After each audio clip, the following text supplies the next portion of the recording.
name is Chase Johnson. I'm from Denver, Colorado, and we have used C3 Group several times on some of our large loss commercials and our higher end residential for their appraisal services and their public adjusting services. Their knowledge of the market, of the ever-changing regulations, and their ability to create a very thorough estimate from an understanding of construction and the management of the project.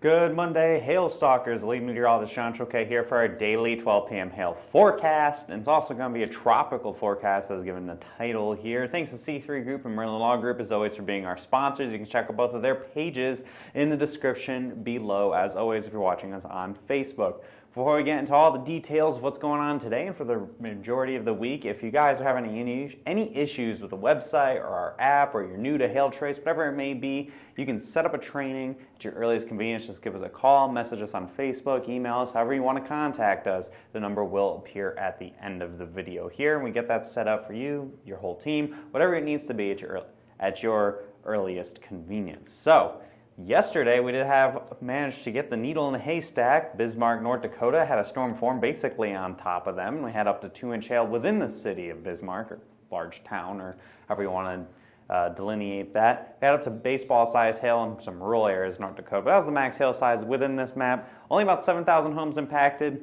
Again, Bismarck's not the biggest town in the world, but it was good enough to be a 3-star map. Look at all these pictures here. We had a pretty concentrated area, solid section of town had up to 2-inch hail, and it looks like pretty high volumes of hail, especially if we look at that first picture right here. Quite a bit of hail fell, so go check that out, especially if you want to work central North Dakota.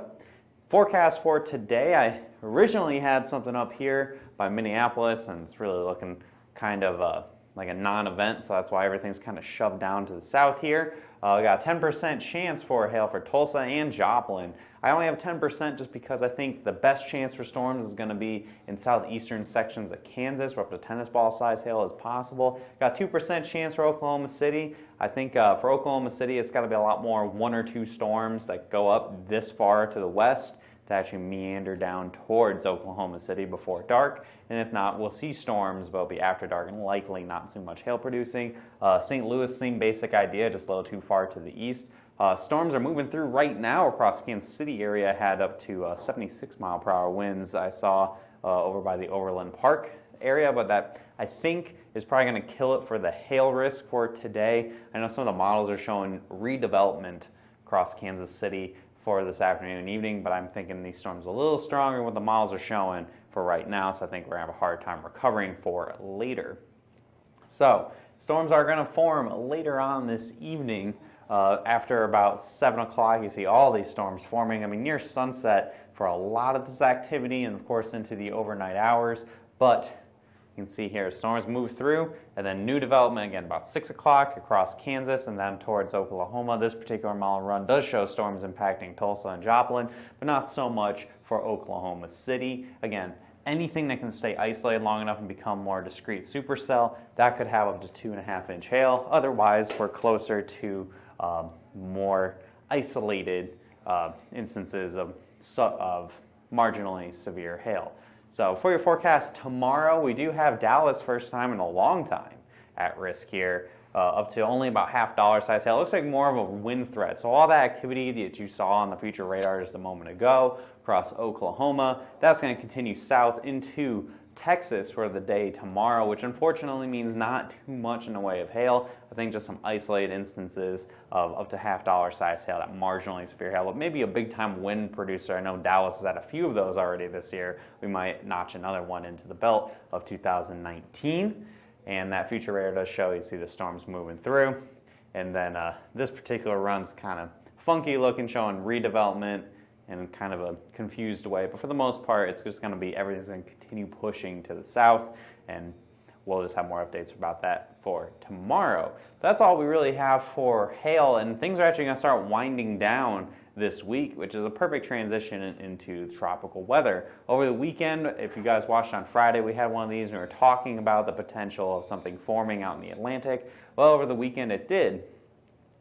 turn into Tropical Storm Dorian. As of 9 a.m. Central Time, so 11 a.m. Atlantic Standard Time, we had 60-mile-per-hour winds. We'll have an update probably in a little bit here. Unfortunately, I can't find it out as I'm doing the video, but up to 60 miles per hour. It's looking pretty good here on infrared satellite. You can actually kind of tell where the center of circulation is as it's moving towards the Lesser Antilles, these islands separating the Caribbean from the Atlantic. And it's what the National Hurricane Center is showing. And of course, the big thing of interest is the United States is towards the end of our little cone of uncertainty. So it's expected to strengthen to probably a minimal Category 1 hurricane by the time it gets close to the Dominican Republic. And the biggest question, of course, is going to be where on the island of Hispaniola, which is Haiti and the Dominican Republic put together, where is it going to make landfall? There's some very high terrain that can really mess up a hurricane.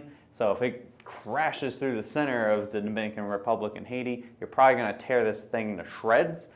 But if it strengthens more than what's forecast, or it manages to shoot the gap between Puerto Rico and Dominican Republic, we could have a much stronger system as it gets to the other side by the time we get towards the end of the day on Thursday. And by the time we get to the end of this week, I think we'll be talking much more about the potential of a hurricane or some kind of tropical system heading towards the state of Florida.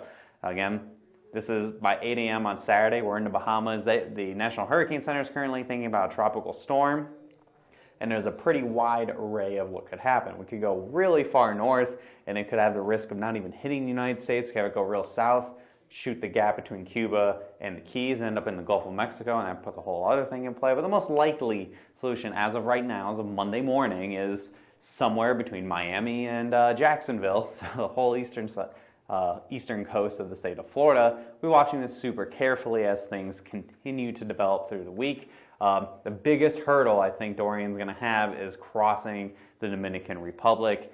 Where is it going to cross? How long is it going to spend over the harsh mountainous terrain? And after that, I think conditions also tend to get a little more favorable as we get closer to Labor Day weekend.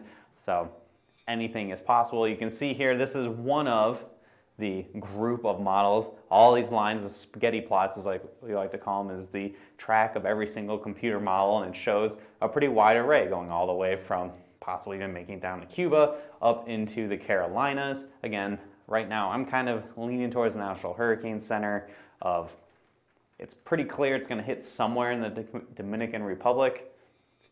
We just got to kind of see how strong it'll be once we get past that. And then after that, somewhere in Florida. This is what the hurricane models are showing, a little easier to decipher. These seem to be a lot more focused in on somewhere between Miami and south of Daytona Beach. So that's what we're looking at right now. We'll be watching this all week. And of course, if things end up trending up quite a bit, then there's a chance Hail Trace may be spending Labor Day weekend in Florida. So in terms of overall forecasted intensity, this has made an increase since this time yesterday. So this is showing the models, kind of a wide array. And again, the big question is going to be how are things going to impact Dorian when it makes landfall in the Dominican Republic. But it looks like right now, tropical storm, but trending more, Category 1 hurricane by the end of this run here, or possibly even a couple of them are trying to get real crazy, and then others trying to stay a lot weaker. But so far, I think right now Dorian has kind of been bucking the trend a little bit. It has dealt with a lot of issues in terms of unfavorable environment, but still is strengthening. I wouldn't be surprised if we see it become a hurricane sooner than what the National Hurricane Center has been forecasting. But we'll see. We'll be watching this all week, of course, especially as hail tends to calm down a little bit. We'll actually have something big to focus on. Possibly, I know Florida especially is a major area a lot of you guys care about in terms of hurricane impacts. So we'll be watching this carefully. Maybe Dorian will become something big. Maybe it'll impact a lot of problems. Honestly, time will only tell. This weekend might be fairly interesting. So follow us here on Facebook. Hit see first so that way you don't miss any of our posting of our updates about tropical systems. Of course, hail. If we have any big hail this afternoon and evening, we'll go live. Or if we're storm chasing and happen to have some cell phone reception, we'll probably go live as well. And go ahead, give us a call right here, 855-334-4245 with any comments, questions, or concerns, or if you need to set up a training or just interested in what Hail Trace has to offer, you can also email us visit our website, and finally follow us on Instagram simply at HailTrace. See you guys again tomorrow at 12 p.m. with a full update about probably tropical storm or possibly even Hurricane Dorian at that point, maybe the chance for some hail towards Dallas, and of course, recap anything that might have happened today. Hope you guys have a great rest of your Monday. Do those hail dances. Maybe we'll be back later for live coverage. If not, I'll see you tomorrow at 12. Have a great day.